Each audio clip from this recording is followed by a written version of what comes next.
తెలంగాణ సోదరులారా, ఒకసారి ఆలోచన చేయండి. మీ ముందుకు ఒక పిట్టల దొర కథ తీసుకొచ్చిన. పిట్టల దొర ఎవడు?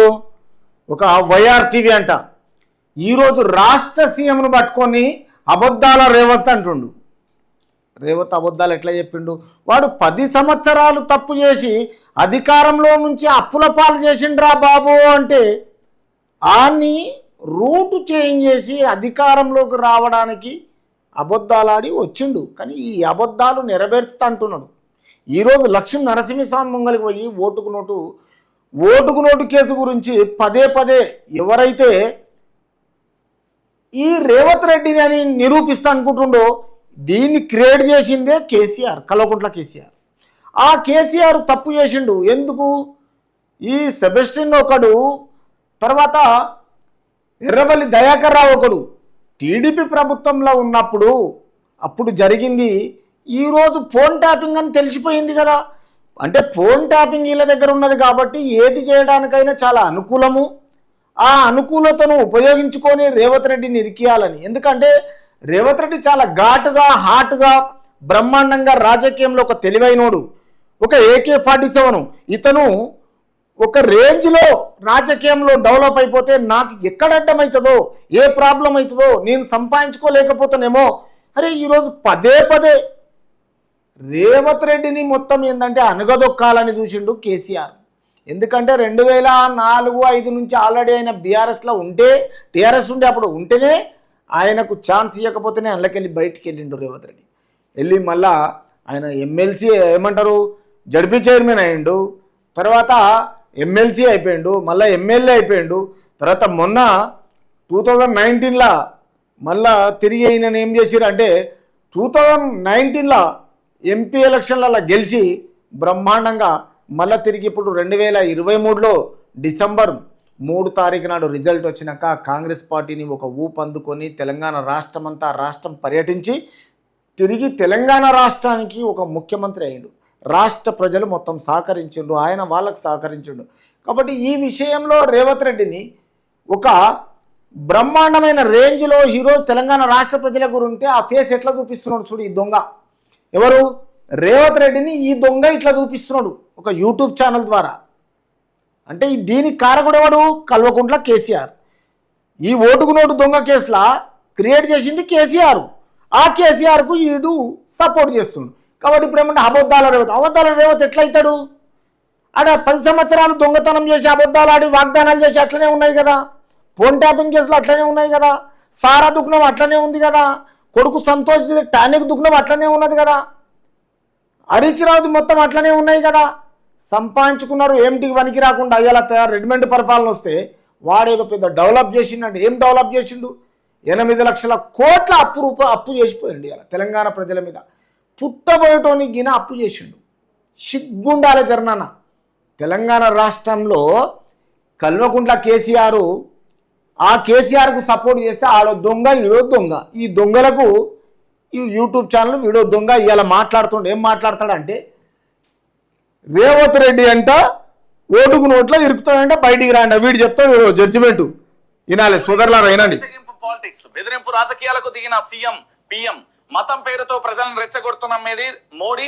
తమకు ఓటేయకుంటే హిందువుల సంపద దోచుకుంటారంటూ వ్యాఖ్యలు. ముస్లింలను ఉద్దేశించి దారుణంగా మోడీ మాటలు. తెలంగాణలోనూ అదే పన్నాను ఫాలో అవుతున్న రేవంత్. స్కీములు ఆగిపోతాయంటూ ప్రజలకు ఎప్పుడు చెప్పలే. మోడీ 2 సార్లు గెలిచిన తర్వాత ఏ మత కల్లాలు సృష్టించలేదు. తర్వాత సెంట్రల్ స్టేట్ల మాత్రం కాంగ్రెస్ పార్టీలో ఈ మధ్యన కల్వకుంట్ల దొంగల్లాగా ఎవరూ చేయలేదు. వచ్చి 4 నెలలు అయిపోయింది. ఈ 4 నెలలనే ఏదో సాధించాలంటే ఎవరితో కాదది. దానికి ఒక టైము, విధి విధానం ఉంటుంది. బెదిరింపులు. నా లొట్ట పీస్ ఏం పెట్టిండా యనుమల రేవంత్ రెడ్డి. వీని బతికెంత వీడెంత? ఒక సీఎంను పట్టుకొని లొట్టపీస్ అంట. ఇట్లాంటి విధవల మీద కేసు ఎందుకు బుక్ చేయరు? డీజీపీ గారు వీళ్ళు తీసుకుపోయి లోపల వేయాలండి. అధికార దుర్వినియోగం వీడు మాట్లాడేది. ఒక సీఎంను పట్టుకొని లొట్టపీస్ అంట.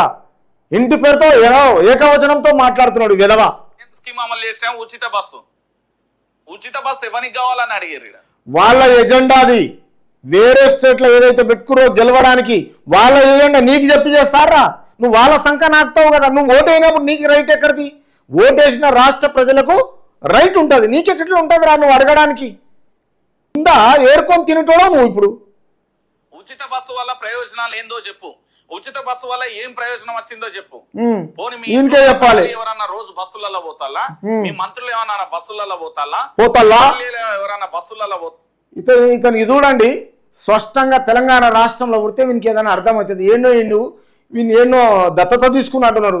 వీనికి కరెక్ట్ రా అనే వర్డ్స్ రాదు. దత్తత తీసుకున్నారా అన్నికి రాదు. దత్తత తీసుకున్న లా లా లా ఒకసారి వినండి, గమనించండి. రాష్ట్ర మంత్రులు మాట్లాడుకుందామా? పోనీ ఈ రాష్ట్రానికి సంబంధించిన మహిళా కలెక్టర్లు, మహిళా ఐపీఎస్ లకు సంబంధించి ఏమైనా బస్సులలో పోతున్నారా? లేకపోతే ఎవరు ఎందుకోసం నువ్వు పెట్టినావు ఈ స్కీము, ఏం అమలు చేసినావు అని ఆగిపోతానే.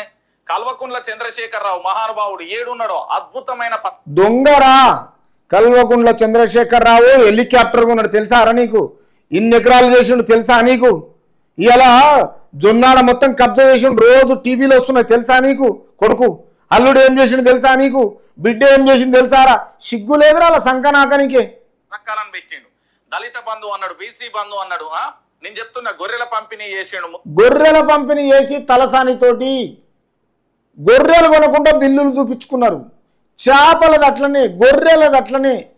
తర్వాత రైతు బంధు ఓన్లీ మల్లారెడ్డి అటువంటికి ఇచ్చారు, గరీబోనికి ఎవరికి 8 లక్షలు అప్పు చేసి పెట్టారు. ఇవన్నీ ఆలోచన చేయరారా మీకు? బుద్ధి లేదా? రాజులకు చేప పిల్లల పంపిణీ చేసిండు. ఎన్ని చేయలే ఆయన కార్యక్రమాలు. చాలా చేసిండు. పెడితే ఇంట్లోకి వెళ్ళి ఆడపోయినాయి. అరే 7,000 రూపాయలు ఇగోరా నాయన అని కుప్ప తెచ్చి నీ దగ్గర పెట్టి. అరే ఓ దరిద్రుడా, తీసుకపోయి ఎప్పుడైతే రిజల్ట్ రాగానే హరీష్ రావు క్లియర్గా ఈ ఇష్యూ తోటే గొడవ అయింది. ఈ ఇష్యూ తోటే ఈయన టొంక ఇరిగింది. బావబామర్దులు గొడవ పడి కాంట్రాక్టర్లకు ఇచ్చారు. మీకేం తెలుస్తుంది ఆ పైసల గురించి? కుప్ప తెచ్చి ఈయనకి ఇచ్చిండంట. అమ్మాడ గెలవంగానే చక్కగా ఒంటిగా కాన్వాయ్ లేకుండా దెంకపోయిండు ఫామ్ హౌస్కి. ఏడున్నారా నువ్వు? పోతే ఏ దొంగ చెవులకు పోయినాయో ఇప్పటి వరకు చెప్పడినే. ఈయనకే చెప్పాలి. ఎవడు దోసుకున్నాడో కూడా ఇప్పటి వరకు మాట్లాడడినే. ఇప్పుడు ఈయన వచ్చి చెప్తున్నాడు నీతి సూత్రాలు. ఇక ప్రజలకు కూడా తెలుసంటూ సుతిమెత్తగా వార్నింగ్లు, స్కీములు అమలు చేస్తామని దేవుడి పైన ప్రమాణాలు. పాలమూరు బిడ్డలకు హక్కు లేదా? Sentiment politics. మోడీ రేవంత్ తీరుపై మండిపడుతున్న మీద. పాలమూరు బిడ్డలైనా ఏ బిడ్డలైనా తెలంగాణ రాష్ట్రాలకు సరి సమానంగా డెవలప్మెంట్ చేస్తాడనే ఒక ఓపు ఉంది. కాబట్టి ఇప్పుడున్న సిచ్యువేషన్ ఏంటిదంటే, ఎక్కడ పోయి అధికార పార్టీని విమర్శించాలి, బీఆర్ఎస్ సంకల జొర్రాలి. ఇంకున్న విధానం ఇది ఒక్కటే, ఇంకేమీ లేదు వీళ్ళకు. లేకపోతే వీళ్ళు బతకలేరు. దొంగలు చాతగాదు. పాలమూరు బిడ్డనా కాడా? పాలమూరు ఒక పాట ఉంటుంది సాయి, నువ్వు రాయిరా పాలమూరు అని. పిట్టలోని లేక వాడు సిగ్గులేదు నీకు జర్నన్ రాసిండు పాపం. పాలమూరు పరిస్థితి ఏందో తెలుసా? ఆ పాలమూరుని ఎంత అద్భుతంగా చేయొచ్చో తెలుసా? పాలమూరులో ఏం చేస్తావు? పాలమూరుకి ఏం చేస్తావు? మహబూబ్ నగర్ డిస్టిక్ పాలమూరు ఇంకో పేరుంది. పాలమూరుని ఏం చేస్తావు? పాలమూరులో ఏముందని తెలుసు నీకు? పాలమూరు ఒక భారతదేశానికి పెద్ద డిస్టిక్ బిడ్డ. నీకేమన్నా తెలుసా? ఎంత వలసపోయి ఎంత బాధలో ఉన్నారో తెలుసా? అక్కడ ఉన్న అంతా డబ్బున్న వాళ్ళంతా హైదరాబాద్లో వచ్చి సెటిల్ అయ్యారు. ఏమో బాగా చేస్తాడంటే ఏం చేస్తావురా నువ్వు? ఏమైతుంది నీ తోటి? మామిడి తోటలు ఉంటాయి. అరే మామిడి తోటలు ఎక్కడ? అనంతపూర్, చిత్తూరులో ఉంటాయి. ఒకటి గుర్తుపెట్టుకో బిడ్డ, నీకు ఇంకేం తెలియదు. విన్నావా? ఏంది అనౌన్స్ చేసిల్లు కొల్లాపూర్ దగ్గర అనుకుంటా, బహుశా దానికి లేదు. 3 రాష్ట్రాల సరిహద్దు కలిగిన ప్రాంతం నాగర్ కర్నూలు జిల్లా. దాన్ని ఎంత అద్భుతంగా చేయొచ్చు అంటే మహా అద్భుతంగా చేయొచ్చు.